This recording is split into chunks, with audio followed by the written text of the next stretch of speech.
There are billions of women passing through similar experiences all around the world, and for whatever reason, we often feel like we're alone.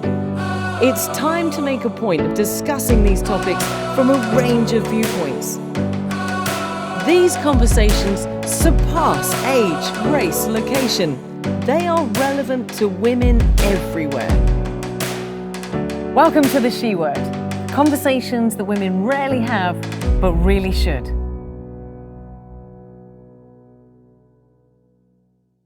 What if you could start your journey over? Start here and start again there. That's how life works, in a circular way.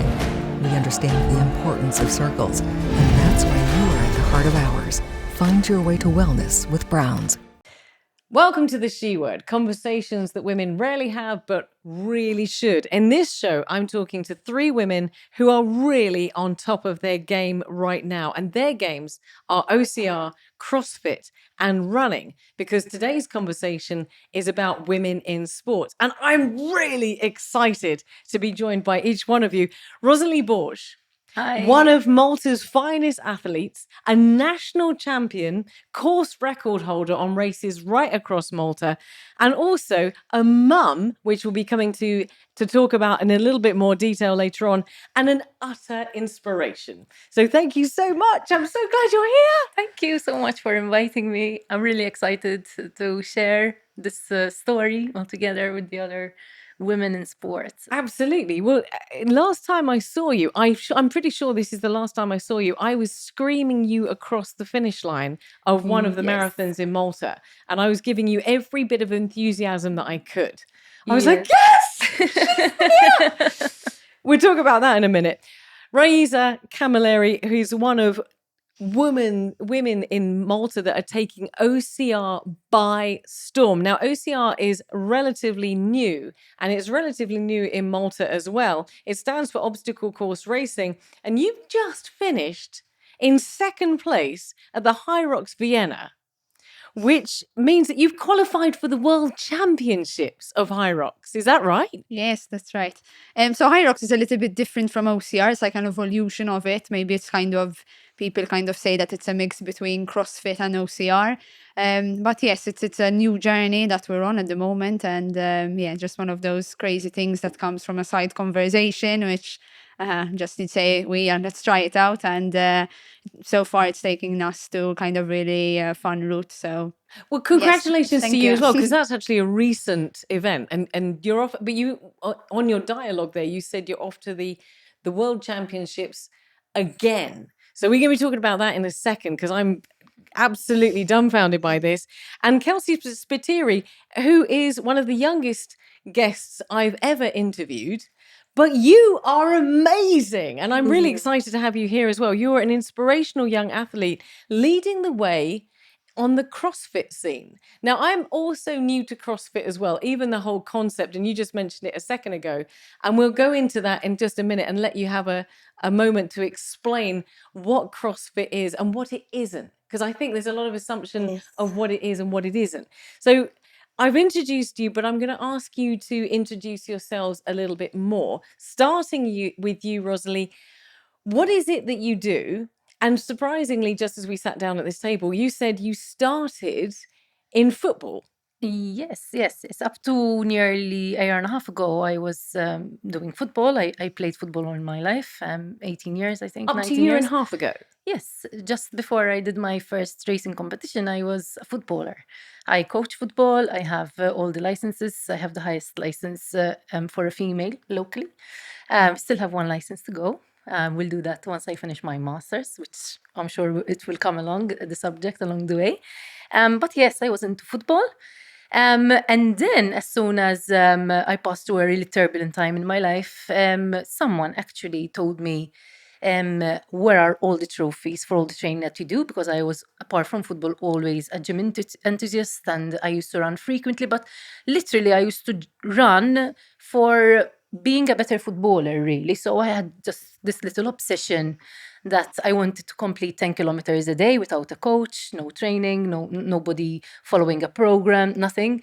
And I had this obsession, and I started running 10 kilometers every day.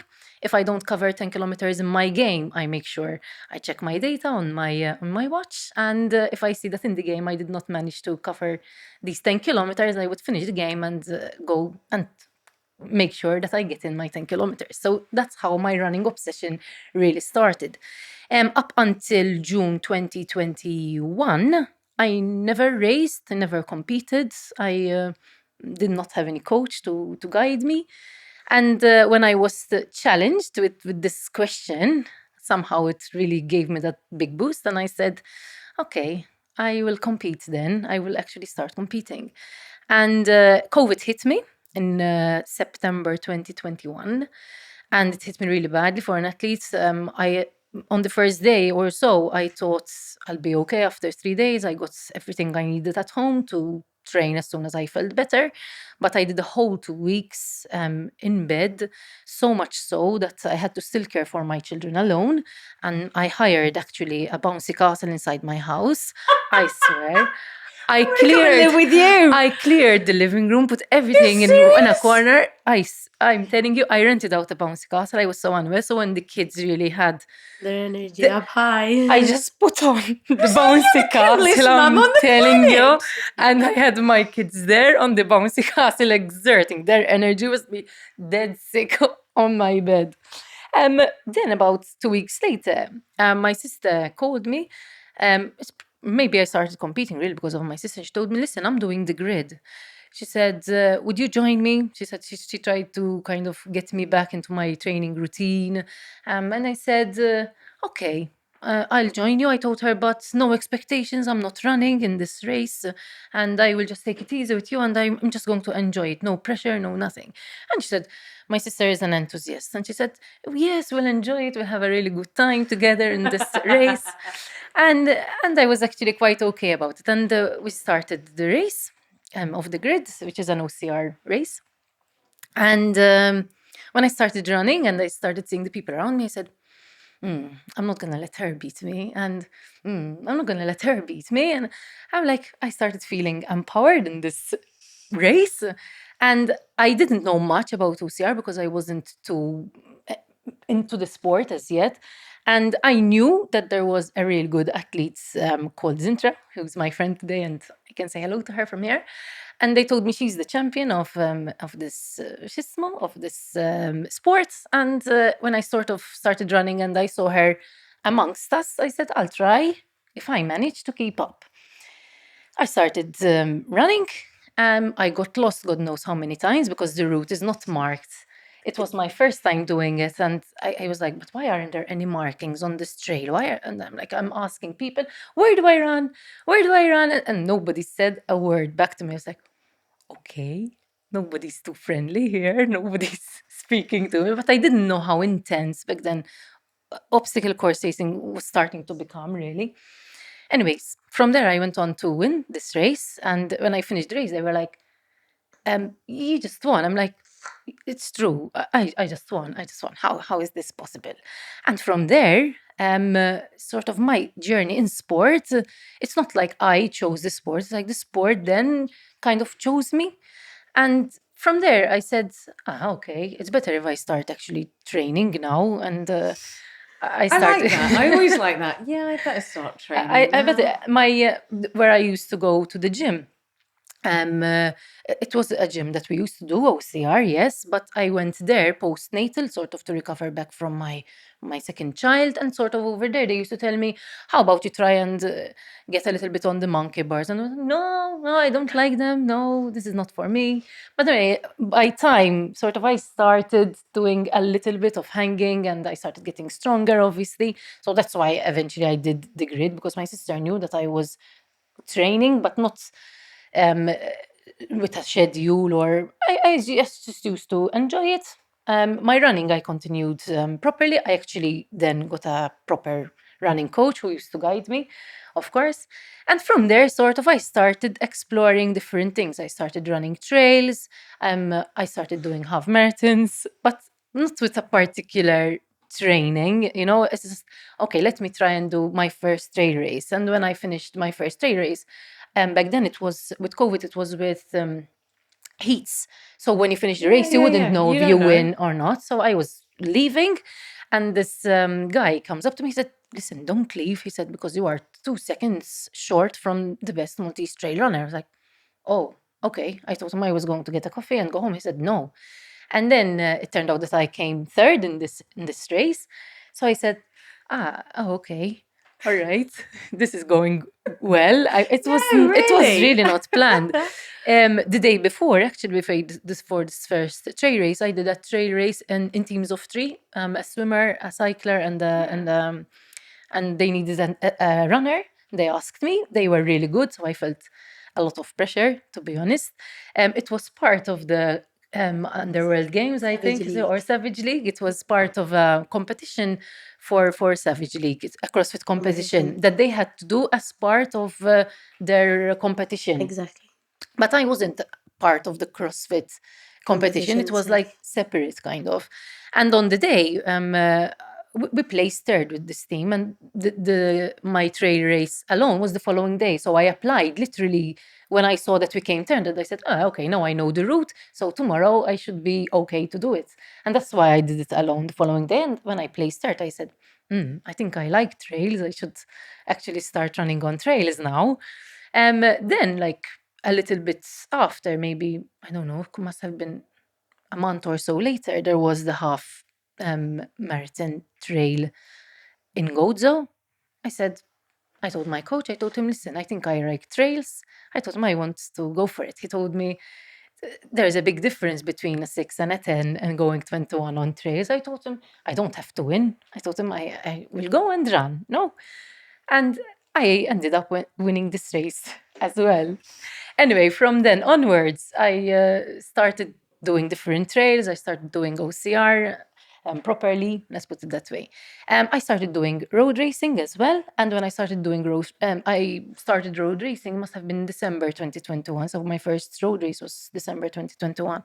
I think I did a 5K there. And when I placed fourth, I said, "Oh, I might actually be quite okay in running." It's like I couldn't believe what was happening.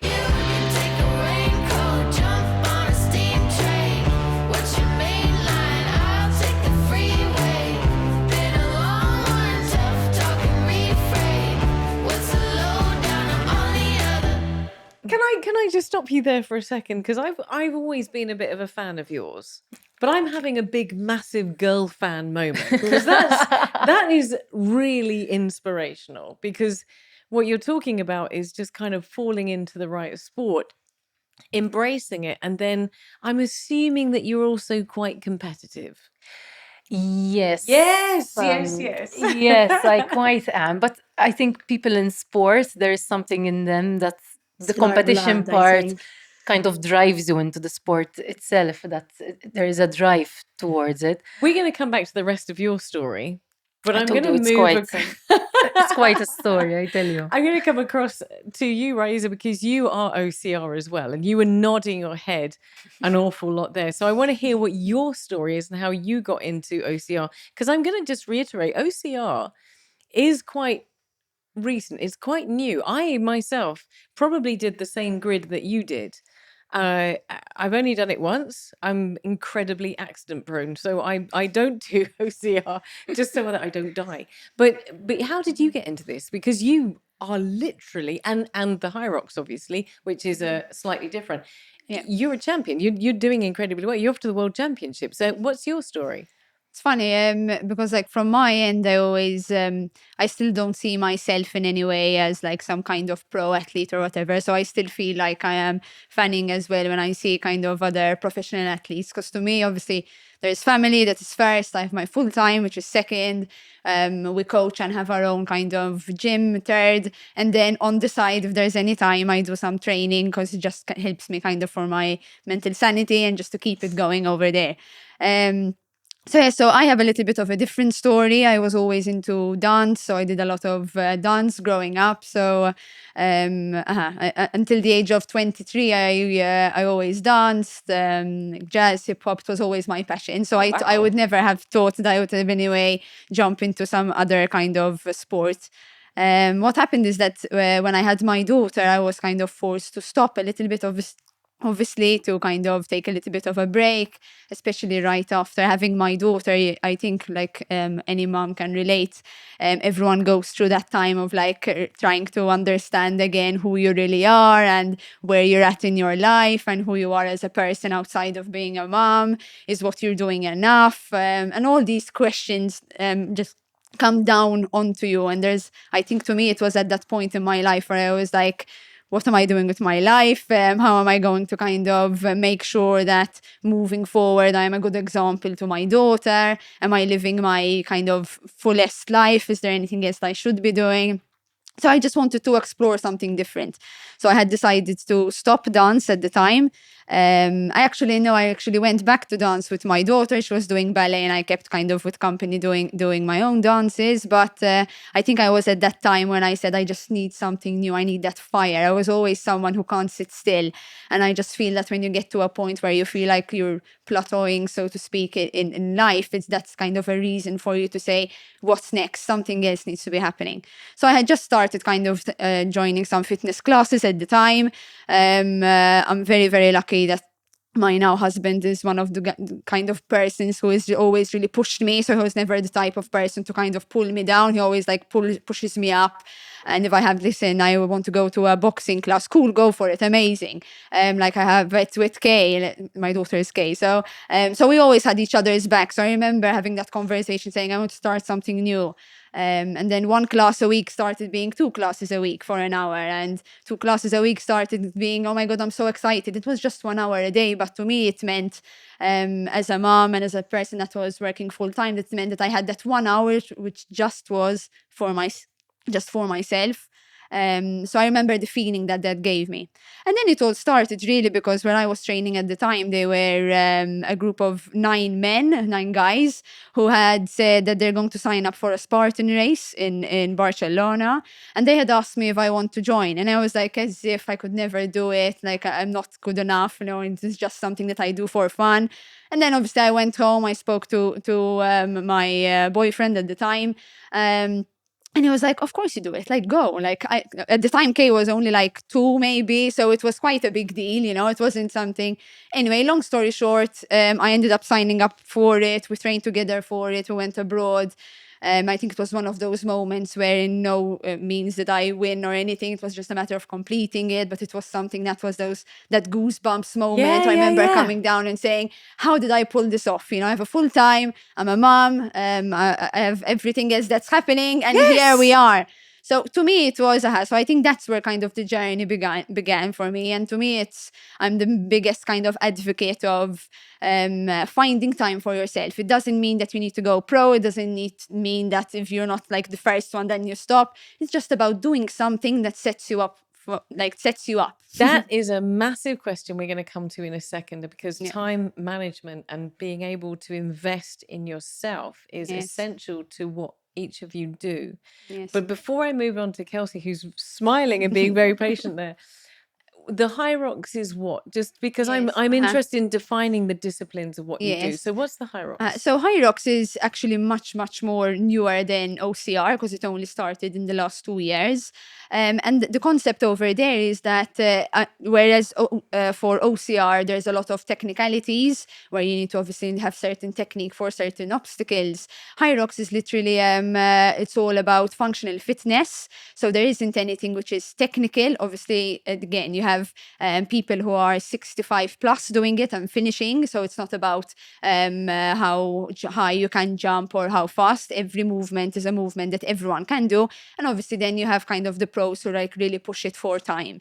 So Hyrox is that. So Hyrox is, the idea was that it is, in fact, it's called fitness racing. So it's all about kind of how much you can push yourself in the different maybe machines and runs and all of that. So So when are the World Championships? That's in May, yes. So yes, That's close. not that far away. I know. We're That's actually so going to exciting. Barcelona again next week because there's another race over there. So then yes, in May we have the championships, which is very exciting. I'm so thrilled for you. Pair of you ladies have just opened up so many questions, but first of all, massive kudos to you guys because you've managed to achieve all of this whilst working and being a parent and having a whole bunch of other things in your life. And I really want to get to the crux of that in a moment. But before we go there, Kelsey. Hello. Hello, how are you doing? Very well. Thank you for Good. having me. I'm so glad that you're here. And fundamentally, one of the reasons I'm so glad that you're here is what is CrossFit? That's a big question. A lot of people ask. They do, it's So, not just me. Yes. CrossFit is a sport where a lot of sport get into it. So we run, we do swimming sometimes, mainly weightlifting, we do gymnastics movements. Yes. Basically, you have to be jack of all trades in CrossFit. Oh, wow. It's a mixture of different elements in one competition. So normally it's a weekend competition starting on Friday, for example, and you get tested on endurance. So they test you with a run and a swim together. And then on Saturday, you're tested for your strength. So we have a max lift. It's either a clean and jerk or a snatch or a mixture of both. And they basically, the organizers of competitions, they test you how good you are in each element of CrossFit. A lot of people think that CrossFit is very dangerous, that you're gonna get hurt if you're gonna do it. It is dangerous, but if you have the right coach, you have the right guideline, you won't get injured because it's a sport where from basically a squat, a simple squat, you can maximize your squat with 100 kilos on your back. But if you have the right coach or the right environment you're in, you won't get injured. And it's for everyone, not just for adults. I mean, I'm 18 myself. I started CrossFit when I was 15. And then everyone was in awe. Oh my God, you're 15, you're gonna get hurt, you're gonna remain short. That was the. What? Why would anyone think CrossFit makes you short? Because you lift heavy weights. I don't even know. Don't know if it's a myth or not. I don't know. I'm short, but I don't know if it's CrossFit or not. I'm not blaming the weight for that. No. And even as they said, even 60-year-olds and plus compete in CrossFit. Of course, we compete in different categories. I don't compete against a 60-year-old, but it's for everyone. So Okay, so go back one. So we understand what it is, and it's when you compete, it's over a number of days and combining these different disciplines together, Exactly. which means that you actually have to work at and be good at a lot of things. Exactly. You have to make the time for everything. Sometimes you have to go for a run, sometimes I go for a swim, sometimes we even have a run with obstacles in them, which would be very new for us. Sometimes we reach out to athletes, can you tell me a tip on how to do this obstacle or something? So we have to you find the time for every element. And what made you choose it? Because you just said you're 18 years old, you've been doing it since you're 15. Yes. You are taking the sport by storm, right? Well, I haven't always been into sports. My mom put me in gymnastics when I was 3 years old. So hats off to my mom for putting me into sports. I have. We're actually a really good gymnast. Yes, I was a national athlete as well in gymnastics. Rosalie was my teacher, actually. She was my you PE have teacher. to say that, don't you? Oh my word. I used to love her lessons. Oh, used there's to a have lot of some love in the fun. room. I love it. But apart from that, so then what made you choose CrossFit? What was it about CrossFit that you said, I want to do that? Yeah, so it looked very tempting because it was very hardcore. I always, if I'm doing something, I do it very seriously. So I was like in gymnastics and I was getting a bit bored of gymnastics. And I was like, I'm always doing the same movements in gymnastics for apparatus. What sport gives me that thrill of doing everything? I was like, CrossFit seems nice. And my mom used to take me to these classes. And then I was getting into it. My gymnastics really, really helped. So most of the gymnastics movements in CrossFit, I used to do them already. So, and then I started with my coach. Am I saying hello right now with Roderick? And he guided me very, very well. And here I am today. Hopefully, good for the future to go, keep on going.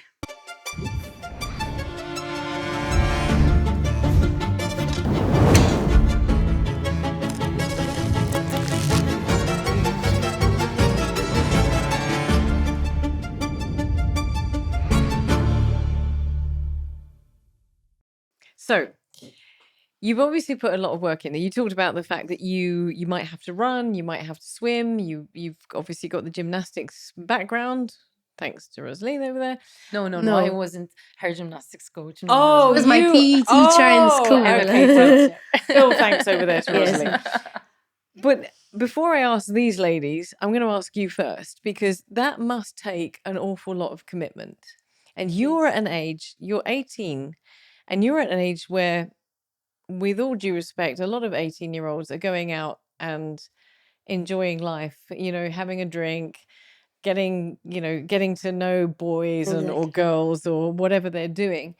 But I'm assuming to be at the level that you're at requires dedication, training, and And saying no to your friends. so what's that like? I mean, is that something that you can do forever? What's it like? What happens when you turn around to your friends and your friends are like, we're going to go down to Parcherfield, we're going to go and have go to a party or whatever, and you're like, damn, I can't go because I've got training the next day Exactly. or I've got a competition. Well, yes, I do say a lot of no's, but I keep in mind my goal. So my goal says that I want to be at this level in CrossFit. It's more worth it to stay at home and sleep early than to go and party and drink. I'm not saying I never went. I believe in balance in life. So if I don't have a competition very soon, I might go on a Saturday, enjoy a drink or two, but get home earlier and rest on Sunday so that on Monday I'm ready for my training. It isn't too difficult if you have a goal in your mind. But if you don't have a goal, it's easy to say yes. Yeah. So, I but think- what level of training are we talking about here? What's the requirement? How much training does your discipline take? Well, the more you train, the better, of course, in every sport. I train 5 times a week. Twice a week, I train twice a day. So that I can get every aspect of sport that I talked about. And this isn't about the time. Sometimes my session takes 2.5, 3 hours long, but you get tired, so you need your rest. You need a good meal after, and apart from that, I still study. So I need to find the time to go and home and study for my exams. And yeah, Kudos and respect to you. thank you. Now, you mentioned goals, and we're going to talk about goals in a moment. But before we get there, I'm still wanting to explore this idea of time and making time and finding time. And I'm going to come to you first, Raissa, because you have a full-time job and you have a family. Yeah. And that in itself, I'm discovering through this show, is a massive commitment. So on top of that, you're also training as well, and you're also going to the World Championships, and next weekend you're going to Barcelona. How? Because I think this is the question that most people will be asking themselves. How do you fit that in? How do you make time for that? Yeah. I think like a big thing is finding a way. I mean, it's one of the main goals and mantras that we have at work, and I really carry it home, and it's always been part of me as a character in general. I think you need to be that kind of person to say, if I want to do it, you're gonna find a way. If it's not important to you, you're gonna find an excuse. I know it's cliche, but it's something which is very true, I feel. It's not easy, and I'm not trying to sit here and say that, oh my God, everything is amazing and it's all fun because we're going to the championships. It's really not the case. It means waking up early when it's raining and cold outside. I'm sure the girls can relate. It means sometimes if my daughter is unwell, or I don't know, there is something that's very important at work which needs maybe some extra attention, or that's life. It's part of it. So you can always find an excuse to stop and not show up. But one of the things that I do to make sure that I keep myself in check is sign myself up to something which clearly I'm not in a position to do. So that then I get that kind of, oh my God, like literally I can't skip a session. Like I just have to show up. I owe it to myself to just really do my best. So to me, it always worked. It worked, I think, almost 8 years ago when I went to the first Spartan race, which I mentioned. It had really given me that drive of saying, listen, if my daughter is asleep and maybe, I don't know, my husband is at work or studying or whatever, I have a free hour, rather than sitting down and watching an episode, which for me didn't give me any fire, I am at home doing a bodyweight workout or whatever it is. So I think it's really about that. I think it's really about knowing what is something which is important to you and just finding a way to go around it. And people who say that I just don't have time, I think it's you always have time. That's an excuse. Listen, I understand that not everyone is in the same boat. I am very, very blessed to have my husband, my family, my sister, my parents, his parents, who really helped out. So I obviously understand that a big part of it is kind of the circle that you have, and that is obviously, or at least 50% of it is there. There's no way I could be traveling and doing all of that if you don't have support. So I understand that everyone has to obviously see where they're at and their situation. And what's the commitment time-wise, week on week? Yes. So I personally train every day. And also so at the moment we're training in the morning, and evenings I coach. So we coach OCR, fitness and all of that. So it's a long day because I leave very early in the morning at 6, my daughter, 6-ish, my daughter leaves for school. I go straight to training. I go straight to then the office, which is a 9 to 6. Then we go on to coaching, or sometimes we join the class as well. And then I'm home, realistically, never before 8 p.m. And then there's the cooking, there's the being a little bit with them, or so it's heavy. It's heavy. But to me, I like the fact that my life is full. So to me, I see it as like a positive thing. I don't see it as this constant hamster on a wheel. Oh my God. Like, so I don't complain because I know that everything that I have is there because I wanted to. And at any point, I can decide to quit my job, or I can decide to stop training, or I can decide to leave if I want to. So that is a big part of it. I'm going to pose that question to you just in 1 second, Rosalie, because obviously you have a lot of training as well. But before I do that, I just want to ask you one question. Do you ever get criticized? Because you have a family, and you have to make that commitment. You train every day and you teach every day. You work all day, but you also have kids. Do you ever get that? I love kind of this people question looking because at you going, really, you should be at home with the family. Yeah. Well, yes. But honestly, I am the type of person who really, really pushes, especially I had my daughter when I was young. So now all my close friends are at that age now and they're having kids now. So I'm always the one that they're kind of going to and saying, how do you do it? Like, how do you manage to? Is my life going to be ruined? Like, what can I do to make sure that... So my advice always, because it was the advice which I craved that someone gave me at the time, but unfortunately it wasn't something that was kind of instilled in me through kind of maybe the friends at the time or whatever, is that you are not selfish for wanting to have a career or to have a 1-hour walk, or something that I always say, it doesn't have to be something which you're doing at massive intensity. It could be going out of the house for 20 minutes for a walk. It could be playing freaking chess. It could be anything that you want. That's not selfishness as a mother or as a parent. To actually be a better parent. Exactly. That's what I think. Yes, It makes me yes, a yes. better mom, for For sure. sure. It helps me to balance things out. My stress, other than, I don't know, the kids, kids are kids. They will frustrate you at times, and rather than just bursting, shouting, Yeah. sometimes you are just calmer just because Yes. you fit in your run today. Yeah. If they come from school, they're chaos, and I haven't ran. I feel that I am much more edgy. I scold them more, so like sport really calms you down. And actually, my kids themselves, if I don't run, they will notice. My eldest will tell me, grab your shoes and run. Yes. There was a Get out time. the house is what they say. That's what it means, because you're picking on me Yeah. when I haven't trained yet. So For sure, I can Yes. relate to what But Raissa also, I saying. think there's an element of, let's I said before as well, that I'm very, very much aware that it's also about the circle and kind of where you're at. I'm very blessed that, for example, my full time, we work hybrid. So what I didn't say is that every day, like at half one, I leave from the office and continue from home. So when Kay comes from school, I'm there. She eats, she does her homework, whilst I'm still taking some calls and all of that. And then in the evening, if I'm coaching or training, I'm always creative in a way that she can choose to either come with mummy, and she's there doing her gymnastics on the side, and she's larger than life. She loves people, so she always, at least most of the time, chooses to come with us, and like she's like a little bit of a mascot with us all, and she just loves it. So it's a win-win, and it's also 1 hour of her to be active as well.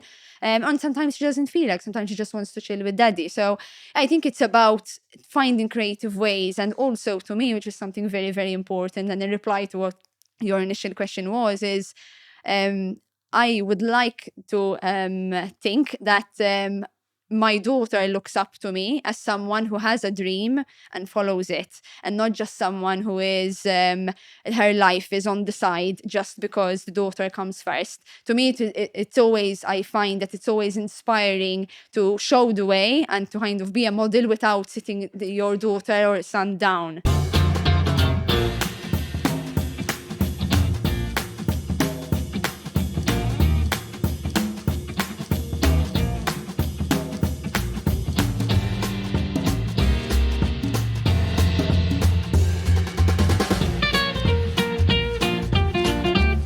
And you said, Kelsey, you said before that your mum had been the one that had encouraged you to get Yes. involved in sports. So you also had a parent who was Exactly. pointing you in the right direction. Yes. Yeah. If it And- wasn't up to her, I wouldn't have start. I mean, I was 3. I didn't have any. I didn't have. You had no choice. So I had to. But when I started to grow up, I me to myself, I said, "Thanks, mom. I really like this sport." So she was always into fitness. She still is. She just had a baby. I'm a big sister now after 18 years. Wow.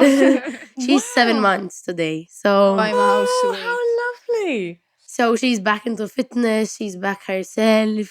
So yeah, I have a mommy that Role these model. two women are mentioning. I love this. I love the fact that that you guys, Kelsey, is identifying you I'm guys seeing as my role mom in models. these. Yes, Exactly. Oh my yes, gosh, yes. I'm gonna cry. Oh my word. Actually, I suppose if you're sitting on the other side of the Yeah, table, yeah, that's yeah. not so much of a compliment because you're inferring that these ladies are older. I know. But Sorry. Well, Not sorry. I have a 14-year-old daughter, so only slightly younger than Kelsey in reality, because I like Wowzers. Raissa. There are so many connections here. I like Raissa. I'm a young mom as well. At 19, I had my eldest son, and I have a 6-year-old as well. So there is an 8-year gap as well. So there are so many common things on the table. We Well, didn't even okay, know. so look, same question to you, because each of you have different circumstances. You've just mentioned you have kids, and one of them is a 14-year-old daughter who I'm assuming 14-year-old son. son. Oops, sorry. I'm assuming requires attention, craves attention, wants attention. So Yes. how do you fit? You just said that they notice if you haven't been running and they'll kick you out of the house because obviously it's good for you. But to be able to achieve the goals and the level that you're at, that's a lot of training. Yes, yes. Up to last year, I didn't have the privilege of being a part-time athlete. Up to last year, I was a regular PE teacher, so I had normal teaching hours. But I had started identifying myself as a multi-sport athlete, so I started doing running, a little bit of CrossFit as well on the side, just for general maintenance, trail running, and what did I miss? OCR. The OCR? I I think don't know. so. And I started doing track races as well. Back up until last year, so up until the last scholastic year, my day used to start at 3:30 in the morning to make sure I fit in all the training. And by 3:45, I used to be on the streets. Everybody, my parents used to be very concerned about this, to be honest, because they were like, "You're at Sorry, on the sorry, street." sorry. Go back one. What time? Yeah, 3:45 every single day, you can say, was my actual running training time. Because then I used to need to be home by 5:30 by the time my children get up, so that I prepare their breakfast and prepare them to go to school. And by the time they're all at school, I used to go into the gym. I am very blessed because I work at the National Sports School, so there isn't a better work environment to work in for someone like me. Where at my own work, I had the gym where I had all the equipment I needed to fit in my training, so I didn't even really need to go elsewhere apart from at work. I used to get to work 1 hour before everyone, fit in my training over there, and then be at work. My day used to be till 2 o'clock. Both my children are athletes. My youngest is a gymnast and my eldest is a goalkeeper. So their training schedule is very busy as well. So in the afternoons, I knew that I was going to be a taxi driver, running them here, driving them here and everywhere to fit in my training in between theirs. And when I used to drop off one, I have my family as well, once again, who are very supportive. So sort of I used to train then when the children are training. So then when the kids are at home, I am at home with them as well, because then there's the homework and there's the house, which needs attention done. as well. Yeah. Like I said, I am at university as well. I'm in my final year. I'm trying to get my master's degree, so that takes its toll as well. So then, after I train in the afternoon, like generally it's a 2 to 3 training session per day.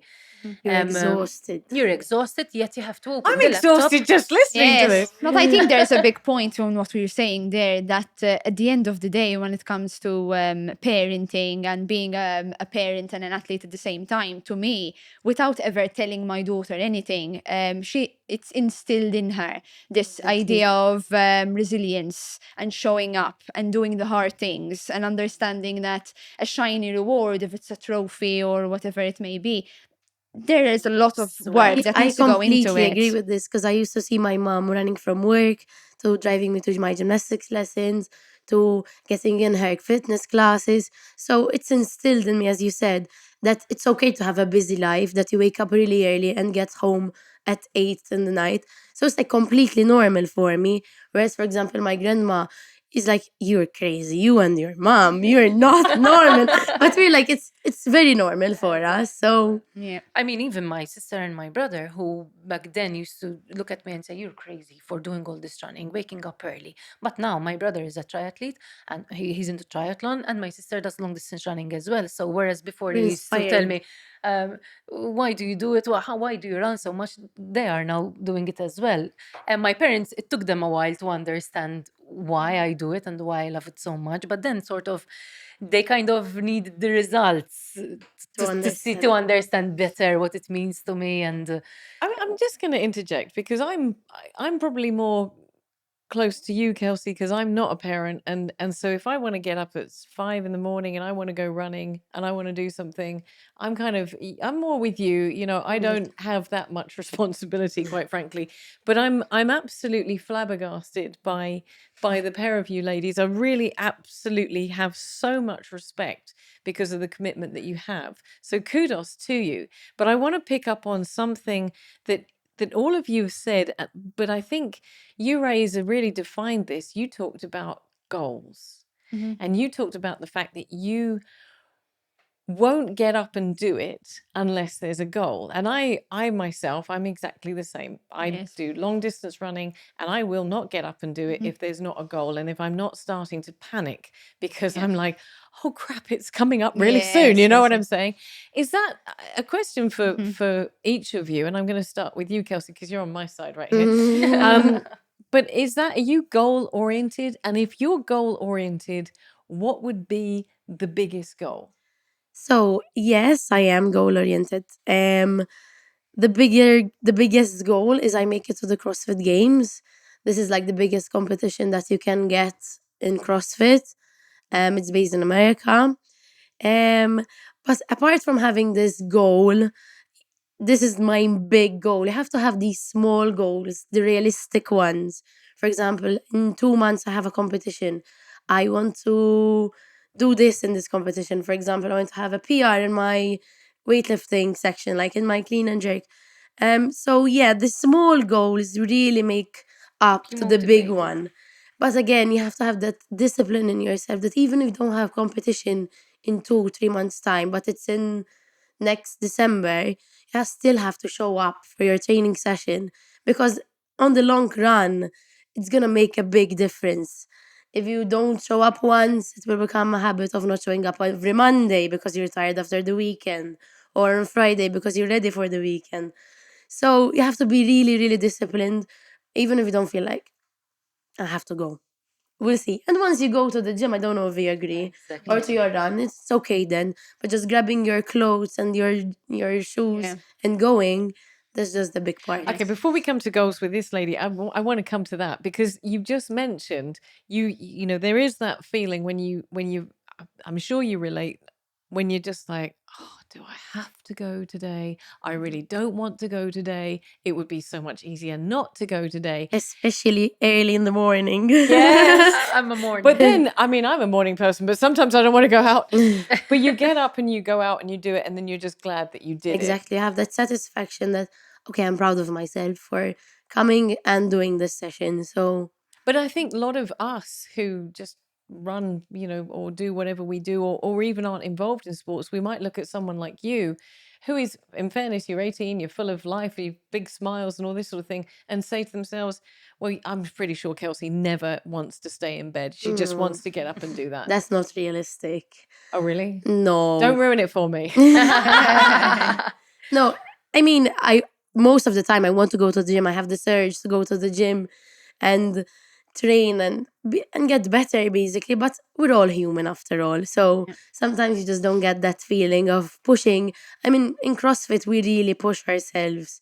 I'm most of the time sick because I really push myself and my immune system gets lowered. But that's just, I got used to it now. But we really push ourselves. So it's not really that every day you want to push yourself to your 110%.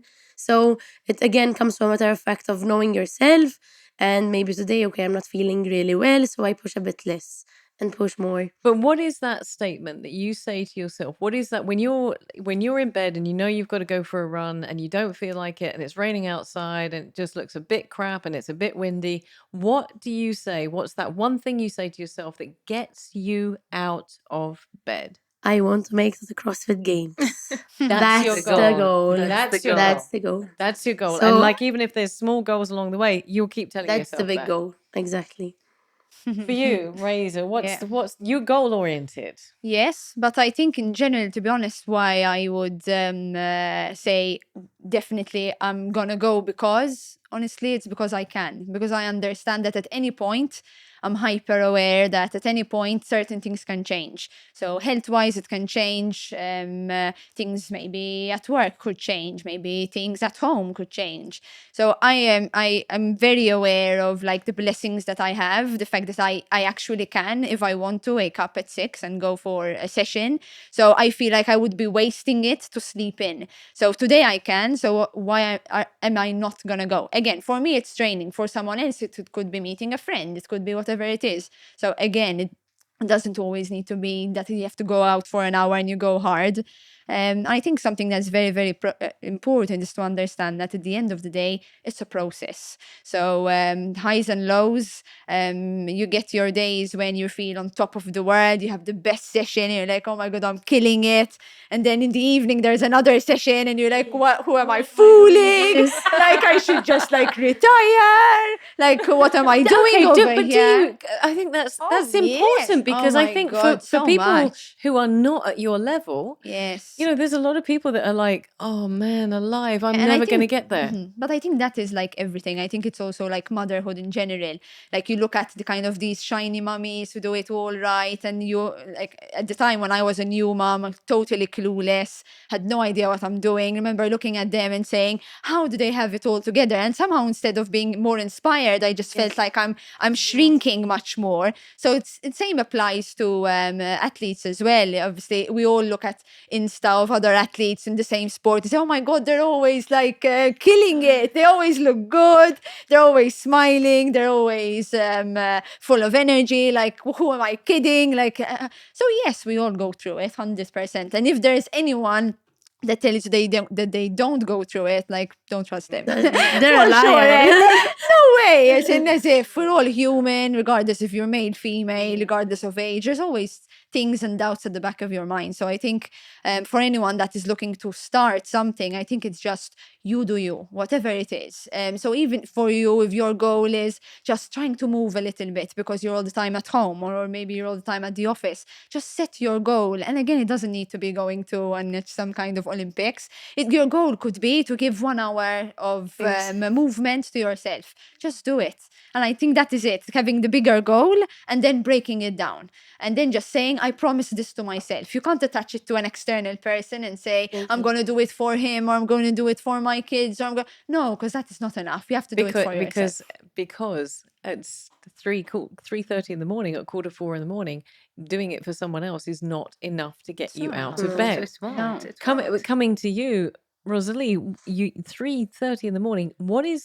I'm going to come back and ask you the same question. When it's raining outside and it looks utterly crap, and it would be really good to stay in bed. And you must have that conversation with yourself sometimes where you're like, okay, no, well, I can. For instance, I know that if I negotiate with myself that I'm going to not run in the morning, but I'll run in the evening, I'm not going to run in the evening. Yes. You're lying to yourself.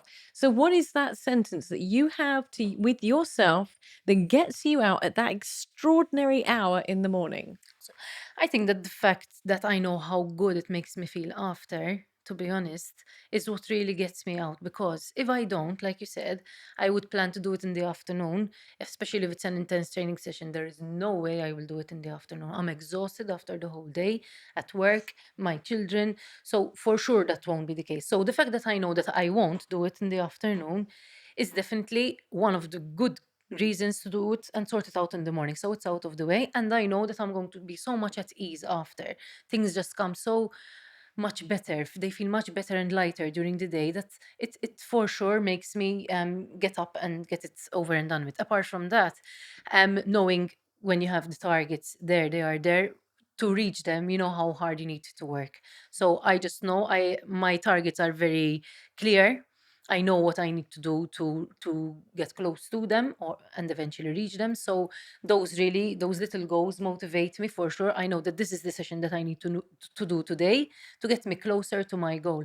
So in the morning, to be honest, I don't really struggle I never used to struggle before. Now I train at much more decent time because thank God, the way things worked out for me between last year and this year, it's because I kept the goals in my mind all the time, and thankfully I managed to achieve them today. I am lucky to say that I am a part-time athlete where I get to train during work hours. But if I didn't do that extra effort last year, where everybody used to tell me, but why do you do it? Why do you train so much? But this is crazy. You're going to burn yourself out. You can do this. You can, if I hadn't kept my principles to my goals, which were very clear in my mind. Obviously, I was well guided by my coaches. Obviously, I had coaches who knew where I can get to, and they knew that if I stay on plan, on target, I should manage to reach those goals. So I trusted their plan. I said, if this is really what I need to do so that next year I can live this luxurious life, because for me, living the way I am living this year, I call myself lucky. It used to push me so much that today I am actually living what I never thought I could do, live the life of an athlete. Obviously, I acquired this at 34, when in the past I used to discuss this with my ex-partner, whatever, and I used to say, oh, how I wish one day I could just not work and just train, And honestly, the first thing that people, whoever it may have been, used to say, as if you can earn a living, from this. And at the back of my mind, I had sort of accepted that, no, this is, impossible. You settle to that. You settle. I am a PE teacher. I'm happy as a PE teacher. I was always happy doing my job, so it wasn't that much of a big deal. But pursuing your dream at your childhood dream, which I managed to do at 34 for me, with 2 children and studying at university, for me now it feels like a more bigger accomplishment kind of thing, and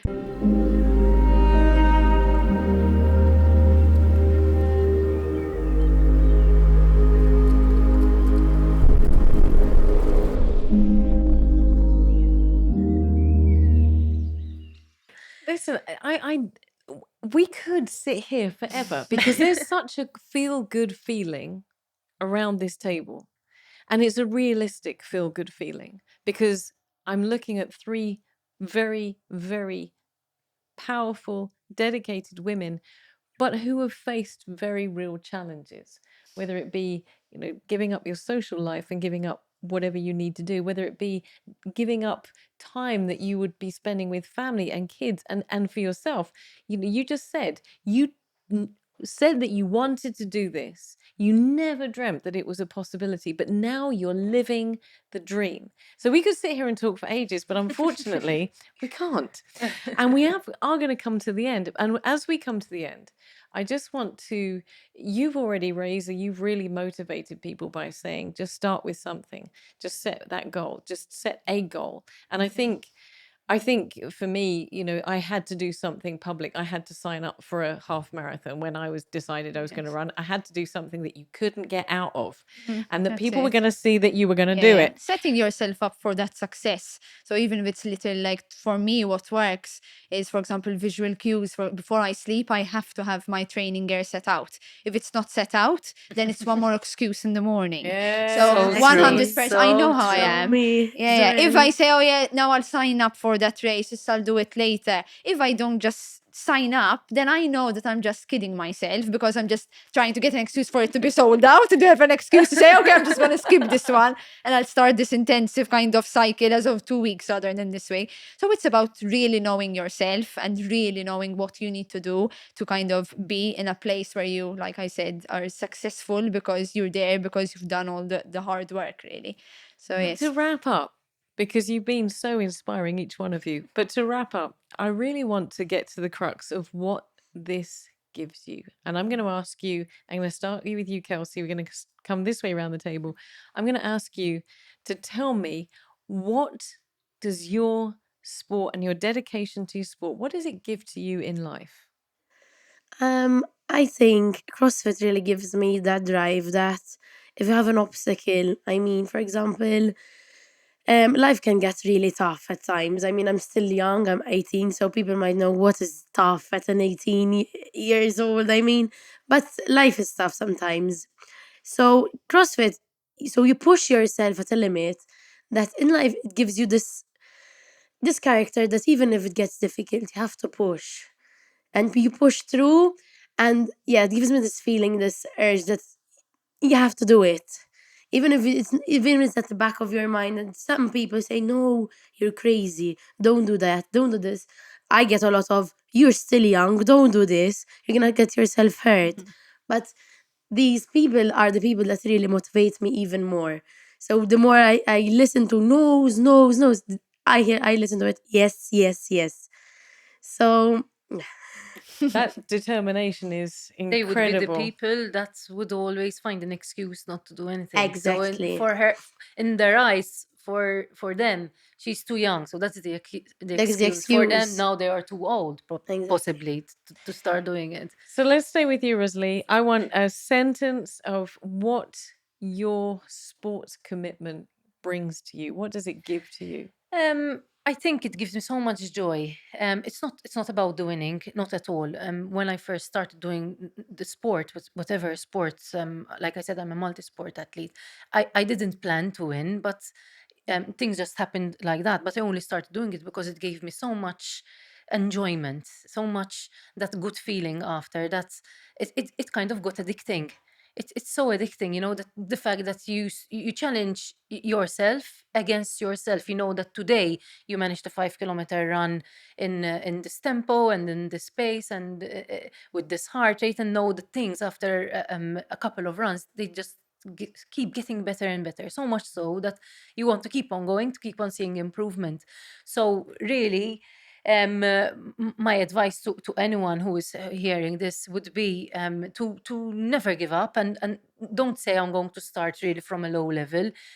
We were all there. We've been there, all of us. We've all been there, and we've all built ourselves up to to the top as we are at the moment, but we've all been there. We've had our struggles, we've cried, we've had happy moments. How Raissa was saying, we've had happy moments, we've had moments where like, oh my God, what did I do today? It was a real mess today and I couldn't keep myself together during training. But then you pick yourself up again, so it gives you that determination once again. You kind of, when you self-reflect, you say, yes, maybe today wasn't that great, but I know what I did Let's yesterday, and try I know better. yesterday was a good day. So it doesn't mean that one bad training session is going to put me off. So you self-reflect and you pick yourself up the day after, and you go try again. And That obviously was a never give up. fantastic one sentence. Well done. Sorry. Not at all. I'm a teacher, I you meant know it. that. I I will meant never it. stop talking. I love it. I remember when we used to say that. Sorry. I'm going to hand over to you, Raissa. What does it give you? Yeah. I think to me, the fact that I train so early in the morning before kind of when everyone's sleeping and like before my day, everyone's day starts. To me, by the time I get to the office, I would have already kind of sorted my daughter off to school. I would have gone to that training session. I would have showed up even if I didn't feel like. I would have just done the hard things, just being there and going through it. Maybe the results are good today, maybe they're not so great, whatever, it's irrelevant. But you did your 100% of what you could at that point. So then the day is just starting. So honestly, what could go worse? Like, worst case scenario, there's a really bad client meeting or a really bad feedback. You know what? I've already did my hard thing of the day. Like, not so to me, it just helps me kind of really keep grounded and really, I'm not fazed by a lot nowadays. You know, it's just, I understand that I'm not someone who gets, in general, I'm a very relaxed person, but more and more with sports, I think I've learned that you need to, there's a lot of ups and downs, but it's just the consistency is just the thread along the line. So yes, what sport gives to me is that keeping me grounded, keeping me kind of going towards my North Star, whatever it is. And people change. And maybe at the moment I want to go hard, but I'm sure that maybe in a few years I want to maybe either change sport or change direction or pick up the pace or slow down the pace. And that's important for you to really kind of self-assess. And wherever you're at the moment, it's very important for you to just do whatever it is that you feel that your gut tells you. And if you feel that you could be giving more in life and anything, then just show up and do it. Just find a way, find the right people, find the right social circle that can put you in the right mindset to do it. I think something of what you said before in the very, very beginning is that you said, what do you do when your friends are really pushing you to go out and drink? The truth is, I am not in that situation anymore, because by time I've learned that the people that are closest to me are the ones that really understand what makes me happy. So no one's going to push me or get offended because I'm not going to go out and drink, because they understand that to me, what is most valuable is going, I don't know, training in the morning, whatever. So if anything, join me and we'll do something there. So I think there's a lot of this. Yes, my friends now are got used to that. Yes. But of course, I have my school friends. So my school friends not all of them train like I do. So yeah, but my buddies at the gym, they all understand, and they're just like me. So Yeah. You said something. I'm gonna read this back to you as the closing statement for this show, and I want to say thank you so much to you, ladies. I'm going to tell you we haven't done any of the questions that were on the script here. It's been incredibly inspiring. But you just said something. You said show up and do it. Yeah. Cheers to show up and do it. Well done to you, ladies. Thank you so much. Thank you. Seguendo la strada sommersa di fronte all'isola di Mozia, superando le storiche saline all'interno della riserva orientata dello stagnone di Marsala, dove il vento anima e trasporta, ti troverai tra distese di vigneti e misteriose tracce di antiche civiltà. Luoghi in cui la luce domina il tempo, caricando di calore e di colore la natura e gli uomini. Gli uomini, i nostri uomini. Ci siamo chiesti cosa rendesse davvero speciale tutto questo. In una parola, il carattere. Il carattere di una terra amata e combattuta. Il carattere di chi lavora in vigna e in cantina. Il carattere della famiglia. Il carattere di un frutto. E tutto questo è frutto del nostro carattere.